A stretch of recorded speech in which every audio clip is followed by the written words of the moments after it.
بسم اللہ الرحمن الرحیم۔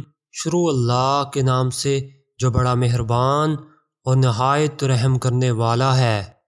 حضرت ابو ہریرہ رضی اللہ تعالی عنہ سے روایت ہے کہ نبی کریم صلی اللہ علیہ وآلہ وسلم نے فرمایا کہ اللہ تعالیٰ کا فرمان ہے کہ 3 قسم کے لوگ ایسے ہیں کہ جن کا قیامت میں خود مدعی بنوں گا۔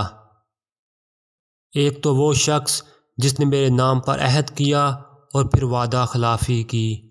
دوسرا وہ جس نے کسی آزاد آدمی کو بیچ کر اس کی قیمت کھائی۔ اور تیسرا وہ شخص جس نے کسی کو مزدور کیا، پھر کام تو اس سے پورا لیا لیکن اس کی مزدوری نہ دی۔ آپ سب دوستوں نے اس ویڈیو کو زیادہ سے زیادہ شیئر کرنا ہے۔ السلام علیکم ورحمۃ اللہ وبرکاتہ۔